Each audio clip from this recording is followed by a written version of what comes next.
où derrière les croisées se profile l'ombre de Colin Chapman et de quelques autres.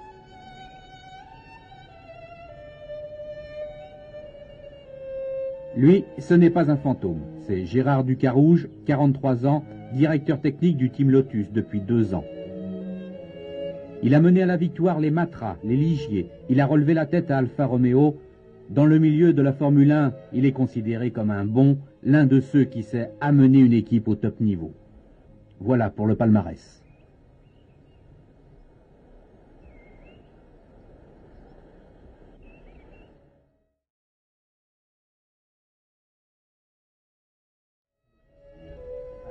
Chez Lotus, il règle toutes les scènes d'un ballet appelé à se produire aux 4 coins du monde, de Calamy à Zandvoort, de l'Australie au lac Michigan, en passant bien sûr par la vieille Europe.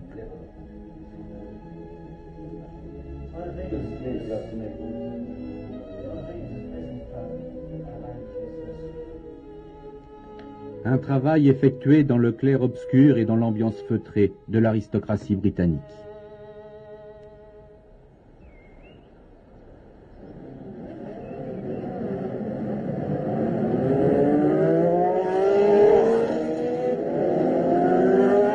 Mais pour le public, Ducarouge connaît pas, ou si peu.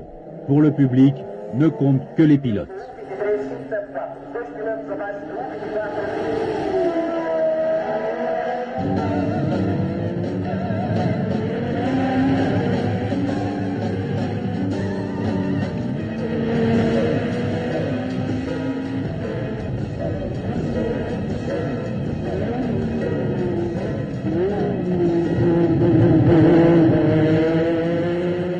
La tension va croissante à mesure que se déroulent les essais, que s'affinent les réglages, que les voitures deviennent plus performantes.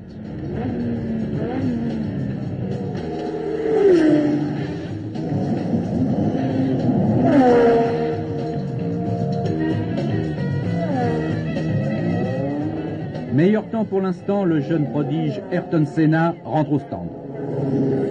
Il n'a plus qu'à attendre que l'on fasse mieux que lui. Une séance d'essai, ça sert évidemment à remédier aux problèmes. Technique ultra sophistiquée bien sûr, mais aussi système D. Dialogue de muet pour tous les autres. Seul le patron a le privilège de converser avec les pilotes.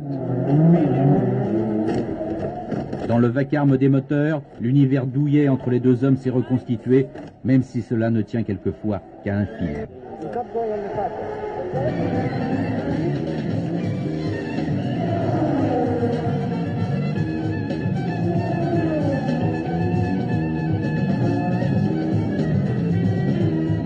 Des essais, comme beaucoup d'équipes aimeraient en vivre, basés sur la sérénité.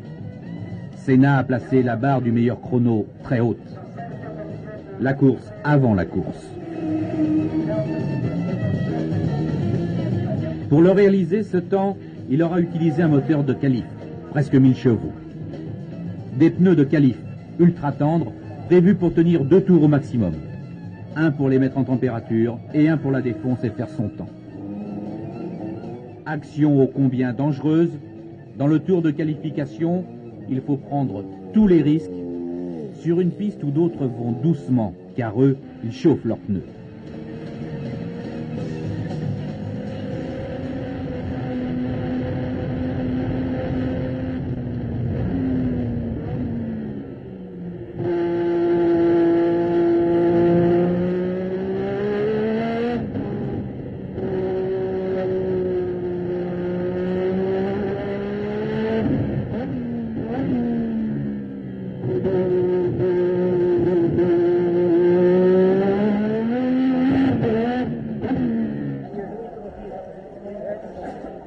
Meilleur chrono, il rentre au stand. Alors, on se rue sur lui. La presse, les radios, les télés. Ce premier succès ne lui appartient pas vraiment. Il doit lui trouver des raisons, le justifier presque. Il doit rendre des comptes.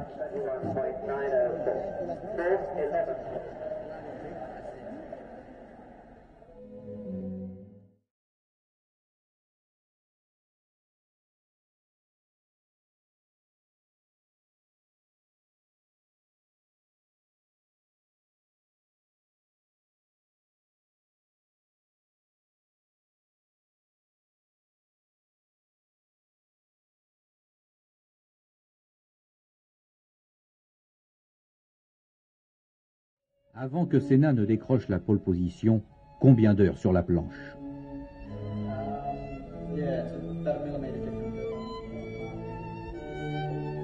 Dans cette atmosphère quasi monacale, presque silencieuse, pour ne pas réveiller les ancêtres, il a fallu travailler des jours, et bien souvent des nuits entières.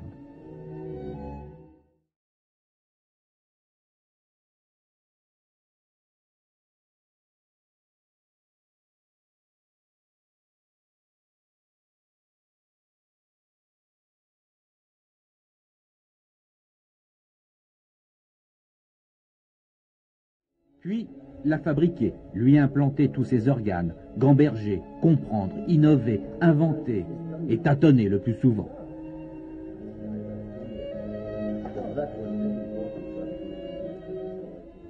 Pour le responsable, cette gestation ne se fait jamais sans douleur. Il faut accepter le doute pour mieux l'éliminer, faire qu'une voiture sera bien née ou ne sera pas. De cela va dépendre toute la saison. À ce niveau, on n'a pas le droit à l'erreur.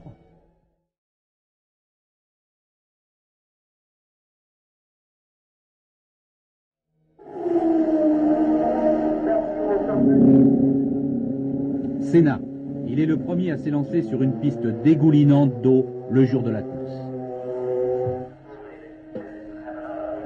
Alors que Prost, inquiet, interroge les nuages,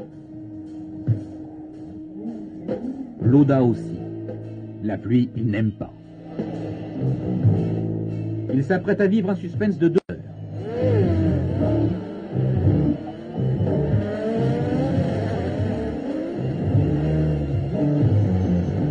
Senna s'envole, impossible de le suivre.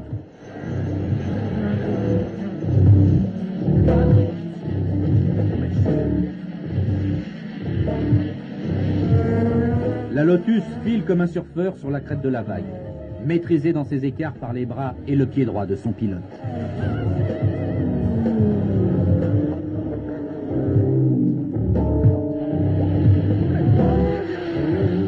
On découvre ce que l'on savait déjà, que Senna est un super champion. Il fonce dans le brouillard de pluie, s'octroyant le record du Tour, alors que derrière, c'est la débandade. Paradoxalement, le danger vient de ceux qui sont derrière quand il s'agit de leur prendre un tour. Beaucoup ne parviennent pas à maîtriser leur engin. Dans ces conditions épouvantables, on joue à 300 km/h.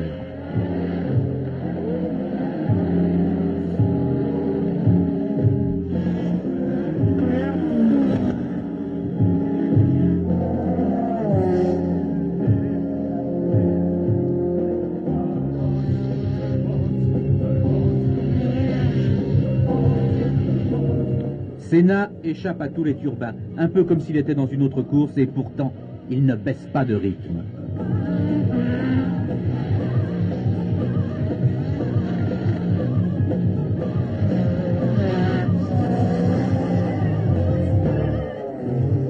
Ouf, il a franchi la ligne. En 1 seconde, on vient de tout oublier. C'est beau, la victoire.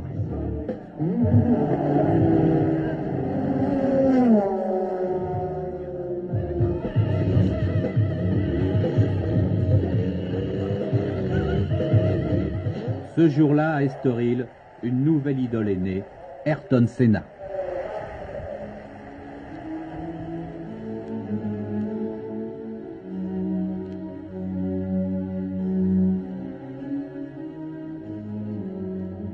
Il y avait plus de 2 ans que Lotus n'avait remporté la victoire. Derrière les croisés, les fantômes n'en sont pas revenus.